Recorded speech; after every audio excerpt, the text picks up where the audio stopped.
A reason to live in hope is there is healing to free you from your present pain. A reason to live in hope is, as perceptions change, life evolves. A reason to live in hope is, God will support you as you grow into your life's purpose. A reason to live in hope is to give life to your dreams. And to live in hope is your life will make a bigger impact than your death. A reason to live in hope is there's empowerment and forgiveness.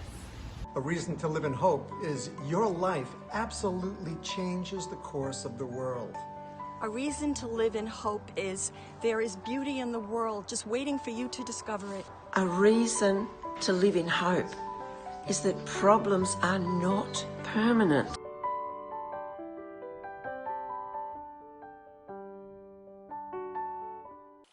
Welcome to the Bridge for Peace program today. I'm Annette Eckhart, and hope starts here.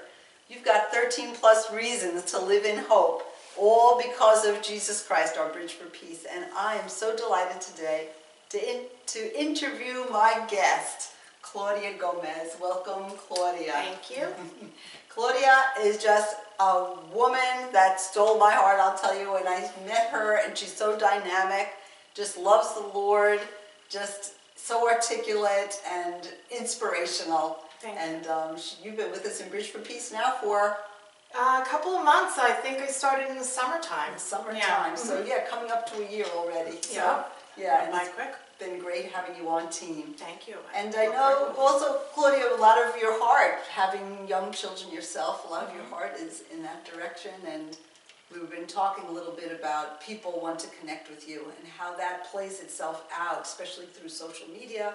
Absolutely. People wanting to connect and what level they're wanting to connect at, and how that can bring hope or hopelessness. Exactly. So I'd love to hear what you have to say on that topic. Sure. So I've been working with youth for a long time. Right after high school, even when I was little, I babysat, but right after high school, I went into a career that allowed me to work with youth in internships, and I worked with a variety of different populations, but I always found myself drawn to work with youth.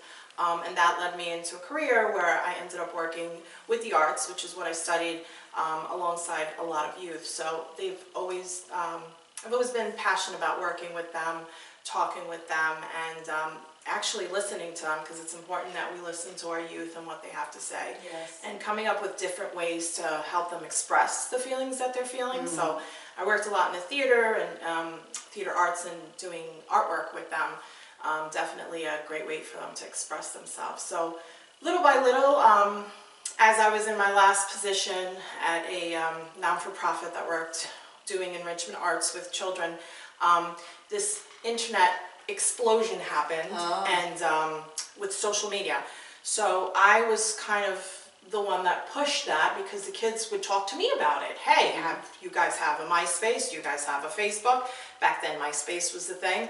And little by little, we talked to our directors, and we saw the opportunity to use the internet and social media platforms as a way to connect with who we're serving, which was our youth. And they would not call us. They would not reach out to us via phone, but they would say, hey, I instant messaged you. Did you get my message? I'm going to be coming to your group, or we'll chat. So we kind of had to, figure out that this was the way that the kids like to communicate with us.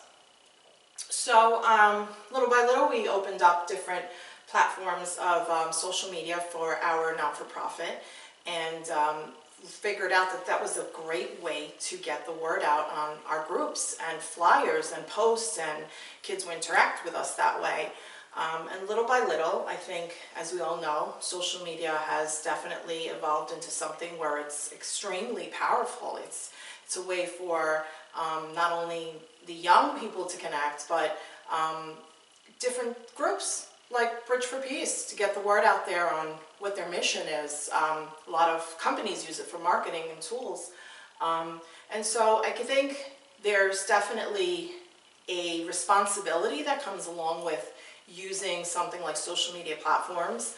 And sometimes we're not really that aware of that responsibility.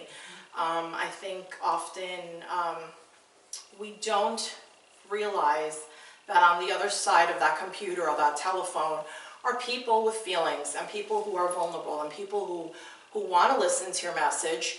So we have to be careful what we put out there. Constantly, we have to think, okay, how is this message, how is this post, how is this going to impact my person who I'm connected with in social media?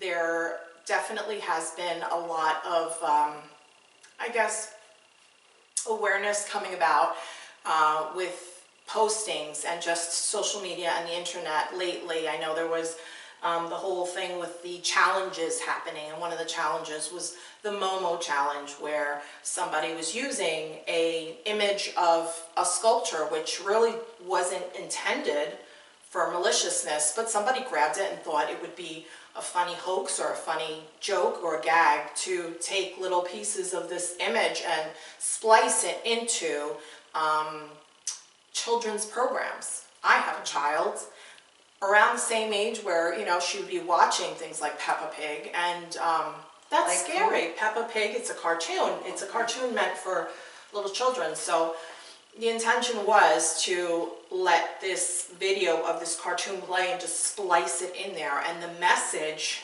that this sculpture was giving out was horrible. It was devious. It was telling kids that they should kill themselves or how to kill themselves, how to hurt themselves. And then it would kind of jump back into the cartoon. You know, even I'm thinking when you talk, Chloe, about messages, you know, that's Spiritual Secrets, our book, Spiritual Secrets about Suicide. And on the front cover it says, "Stop the lies." You know, that those messages, you're saying people want to connect with you. You know, I guess when we had put that in, Reasons to Live in Hope, people want to connect with you, we were thinking of the good things that people bring into a relationship, and that there's many good people that want to connect, you know, people that follow the Lord. You know, as many people feel isolated, they feel lonely, they feel nobody cares about me, nobody wants to be my friend, you know, with all the bullying, all those things. And our message is that people want to connect with you. I guess when we created the message, I never thought of the other side of that. You know, when we talk about stop the lies, that there's a lot of lies that want to come through, that want to influence you, and it's time to stop the lies and get reconnected. For some of us, plug into the blessings, or the people that want to have a genuine friendship, or want to build up self-esteem and want to encourage others. As you're saying, when we're putting the message on social media, you're not seeing a face, but still, remember, there's a person there. There's a person there. I think it's really important to mention, I think as Christians, we all know that there's two sides. There's good and bad. There's our Lord, and then there's the enemy, the devil. And I think if we're not constantly aware that there is a spiritual war there, and that any opportunity that the prowling, I want to say, enemy is just looking for opportunities to jump in and influence us, to veer us away from the path that God has made for us to walk in, well, he's going to take that opportunity. And unfortunately, I think the internet is definitely one of those platforms that he jumps in constantly. I mean, I don't know about you, but I have friends from all different types of backgrounds. Some do follow the Lord and some don't. And I've seen postings sometimes and I'm like, why? Why would you even share that? And thinking that sometimes you might want to help someone, and you go, oh, look, you know, this person is beating a dog or whatever. Some crazy thing that they feel that they want to bring light to and justice to. They share it. And I tell them constantly, do you know that you're just adding fuel to the fire by sharing something like that? Don't share it. Just ignore it, because that's exactly what, you know, what fuels it is the sharing part, or the liking, or the commenting, and that's how social media works. So I understand needing to bring focus to certain things, like suicide, but to add or to comment and not post, or just kind of ignore the fact that, you know, that it's a negative post, let's say, and just continue to, I guess, you know, fuel that, I think is just adding worse, because more people will see it, you know, Right. more. Yeah, and we want to jump in here right now, even as Claudia's saying that you jump in and take the opportunity. The enemy jumps in and takes the opportunity. We want to jump in right now and take the opportunity for Jesus Christ. That no matter, maybe take a look at your own social media page. There's things you can unlike. Yes. There's things you can block. Yes. There's things you can stop following. If you're looking at these things and they cause you to gasp in horror or cause you to feel bad inside yourself, block them, get rid of them. Yeah, Stop the feeding. There is a way on each post that you can go on there, and there's like a little tab on the corner of it, and it'll say, see less of things like this. And when you click that, then you see less, and I've done that many a times where I'm like, oh, this negativity, you know, why do I want it in my life? I know it's out there, and I don't want to constantly see it. You know, I'm not blinding myself to its existence, but I'm not also going to be the viewer of it constantly, because, you know, I'm trying to, you know, be on the other side of it, which I'm trying to push the positivity of it. So yeah, I just go and click. You can click on it and see less, you know. That's great information, like because the reality is you are what you eat. You know, and if you're going to eat a diet of that, it's going to breed hopelessness and negativity in our own lives.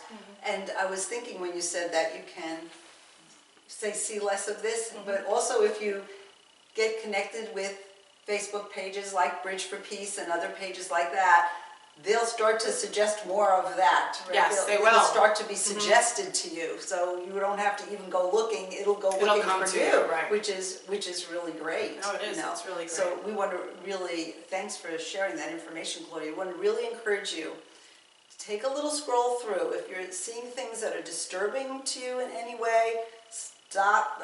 Put that little button that says don't see less of engage. things like this. Yeah, don't engage it. Get it off your page, because there's so many sites that glorify Jesus, so many sites that encourage us in living, so many sites to inspire us, you know, and so many sites to bring hope. And that's what we want today. We want people to know hope starts here through Jesus Christ. Yes. Yeah, so I can see you're really passionate about it, Claudia, which is really great. Are there any sites that, or strategies that you would suggest for people that are saying, okay, I'm looking, this isn't helping me, this isn't feeding my soul? Are there any way that you could suggest to them for the use of social media? I mean, I think myself right away, prayer lines. That through social media, there's so many prayer lines available to us. Like if you're needing help today, Right. you can go on there and put in prayer lines. You can. There's also groups. I love groups because they're little support groups. I'm actually a special needs mom, and I had tons of questions when I found out that my child had special needs, and I didn't really know where to go to. Although people gave me pamphlets, you know, I was like, okay. And as a person who is new to something, sometimes you just don't have the courage to pick up the phone and talk to someone you don't know. Although I did do that, and they were really nice. It wasn't the same than looking at your own time, the way you wanted to, on your own terms, at stories. So support groups on Facebook have been amazing, and so they come in all categories and all you know, in different arenas. And so there are a lot of Christian groups out there where you could find support for any topic. You just, again, be very aware of the type of group that you're entering or adding yourself to, and make sure that it's a legitimate group. And you can post questions there. You don't have to engage, but just scrolling up and down and listening to other people's stories, commenting on them, or just giving them support and saying, hey, I just went through that same thing with my child. I'd love to connect with you. I've had a lot of moms where we connect in private, because obviously a lot of the chats are public to people. And some groups are completely private, but nonetheless, it is definitely a great tool to be able to connect with other people who are having, you know, depression, anxiety, any issue that you might be having mentally or spiritually. you can definitely find a group that you can find people that are going through the same thing you are. So I think... Yeah, it's great. I mean, I had no idea that you could connect with people that way on the internet and make probably quite good friends. Yeah, I have a lot of friends who I've never met in person, but we have so many things in common, and definitely have connected outside of the group, have now become Facebook friends, but constantly see their posting and messages in regards to their children, and then when they see my child, you know, we like each other, comment each other, always support each other in a positive way. So yeah, there's definitely that opportunity. And then I've seen moms where there's a, you know, a conference of some sort from something like NDSS, which is the National Down Syndrome Society, and they come together and they meet each other there, which is awesome. And they're like, hey, what's up? I can't believe we're here together, or at the buddy walks. So, you know, it's definitely a tool that enhances relationships. You just, you know, just be very mindful of both sides of it. But definitely, I've had positive experiences. Sounds that way. Yeah, which is great. With getting groups. You know, and I think about there are people that want to connect with you. So you're talking really with people who have been connected with the wrong people, or been rejected by people, or, you know, maybe just in this time of life feel like there's no one that understands them. They're wanting to connect with someone. The greatest connector, I feel, is the Holy Spirit. Amen. The greatest networker, I mean, the one who knows how to bring people together in the right moment. You know, so often we talk about divine appointments. You're right there when someone else is right there, and just have that connection through God. I'm just wondering for yourself how you connect yourself with the Holy Spirit. So, it's interesting. Before I had a deeper relationship with God, I just kind of lived my life and thought a lot of things happened, very coincidental, and would just kind of shrug it off as, oh, look at that. That's pretty funny that happened that way. And the more I started reading the Bible and forming a deeper relationship with God, I'm like, there was no coincidences in life. Like, these are amazing things that are happening.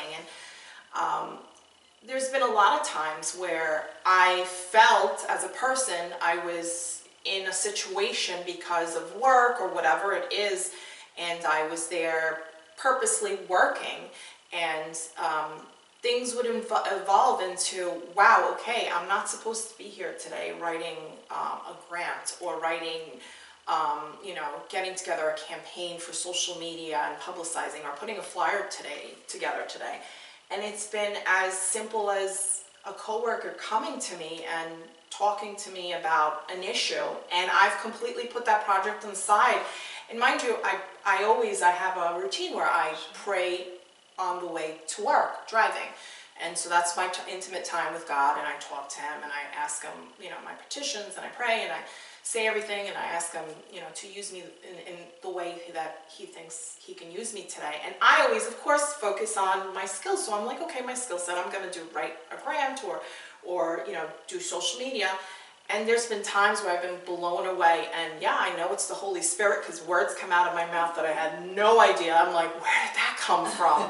And I've had, you know, coworkers or the people that I'm talking to go, wow, you just completely, I'm so glad I talked to you today, because I see the different perspective of that. Or wow, it just felt good to get that off my chest. And I'm sitting there, I'm going, oh, okay, I guess I wasn't supposed to work on this project today. And so definitely I think that's the way God puts people in your lives, whether it's you in somebody else's life or that person in yours. It's very intentional. He knows exactly what he's doing and what persons need what. And yeah, he'll definitely cross paths with somebody who needs to hear a certain something and give you the words. So part of your connection with the Holy Spirit is on your way to work, praying, asking God to use you. Right. And as you say, whether it be in those Whatever, things that you went to college for, your job, or to connect with someone and to be a blessing in their life, or to receive that blessing from someone else, that prayer is in the center of that connection. Yes. You also mentioned reading the Bible. Yes. So I belong to a church, beautiful church. It's Pentecostal church, Jehovah Jireh in Bayshore, and they introduced me to Bible study. I had done a couple of studies online on my own. My sister had introduced me to that, and I found it intriguing. I loved doing studies because it broke it up into scripture, into your everyday life, and it made it more understandable for me how that impacts me in my life. And then when I started going to church, they told me about the opportunity to study the Bible, and I'm intrigued. I want to know, because just reading it and not understanding is completely different. And yeah, my pastor, Cesar Marcano, he's amazing. He's definitely, the times that we go over scripture, I am blown away because I'm thinking and interpreting scripture a certain way, and then he'll tell me and explain to me or give me examples of how there's such a deeper meaning into things. So I definitely find that reading the Bible is a connection of what God wants to say in my life or teach me in my life. And it's not coincidental again, but every single time that we end up doing a study or I end up reaching out for my Bible, there's scripture right there, and for an answer that I'm seeking from God at that time, or some guidance. So definitely that's a connection, huge connection. Yes, is the Bible. Yeah. huge connection. And the Bible study helps you to Understand what it is that I'm reading. understand. So, Right. so you're really enjoying it, sounds like. I am. I'm trying to make time for that. It's definitely important. Yeah. And there's the efforting, and I hear you trying to make time for that. Oh, You yeah. say, people want to connect with you, but then there comes our responsibility Right. of making time to connect with other people as well. Yes. And underneath all of that, of course, connecting with the Lord, who's the one that brings the right people into our lives, and making time to connect with the Lord. So I hear you just sharing prayer on the way to work, Right. Anywhere. anywhere, prayer anywhere. Yeah. Talk about that. Anywhere you have the opportunity. He's listening. He's there. He's omnipresent. He's everywhere. So he wants to hear from you. He wants to have that connection with you, because he's looking for you to come to him, to be able to tell you, in whichever way he does. Sometimes he'll have somebody come up to you and tell you the right words, and you're just blown away because maybe you never talked to that person ever, and this is the first time, and they say this exact words that you needed to hear. That's God. Are you That's thinking God. of an experience when you say that? I'm thinking Claudia? of an I'm thinking of experience. experience. I'm thinking of an experience that a friend told me once, and yeah, she was just having an extremely rough time, and she called me up just to tell me this experience. She told me, I was having a horrible time at work, and I didn't even want to be there, and I was just going up and down hallways, and there's this coworker she has, but there's no real connection between them. There's just kind of like cordial, hey, hi, bye kind of thing. And she was working in an area that supposedly like nobody really likes to hang out in that area. And so nobody walks into the room where she's in, and she was just feeling horrible. She was having a bad time. She had been going through some stuff in her life, and some grieving. And she was just one of those days, which we all go through. Sometimes we wake up, we have good days, and then we have bad, and she was in it. And she said that she saw the door pop open, and it was this guy, it was the coworker who never really talks to her, and just peeked his head in, and he said, I just want to let you know you're important, and you matter.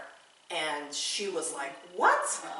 And she said, Claudia, I had just been talking in my head and saying, I don't even know why I'm alive. I don't matter. And this guy, coworker, walks in and tells her that. She was blown. Like I get goosebumps, because that was definitely God. That was God telling her, hey, listen, you matter. And he just walked out. And she called me right away, and she told me, she's like, you don't even know what just happened to me. And when she told me, I'm like, it felt so good, because it was almost as if though God was giving her a hug with those words and letting her know, you do matter.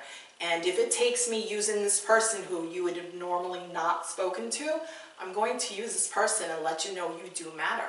And boy, was her day changed, completely changed, yeah. But even in our thoughts, he's listening. He's listening to us.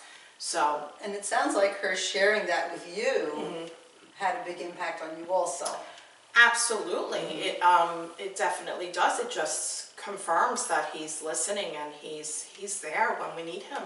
He definitely is there. So it's testimony. So it's testimony. It's testimony that he's there. He's listening, and we can go to him with anything that we're going through, and he's listening. And it touches something in us also, because when we hear God sending a person to her to say, you're important and you matter, we know also God's bringing that message through her. God brought that message to you. Yes. You're important and you matter. Yes. Now you're bringing that message to us here, that we're important and we matter. And I know that that's a message that someone who's watching today right now needs to hear, that you're important and you matter. And Claudia is bringing that message to you today. So, Claudia, I'm wondering now, with all your experience and your passion for social media and for young people, and knowing the challenges of today, and, I say young people, but all people. Hey, we've got in Bridge for Peace some of our row 83, we call them, and they're all on social media, and they're all exposed to the same things, and having to make the same choices. We all have to make those same choices between things that are life for us and things that are death.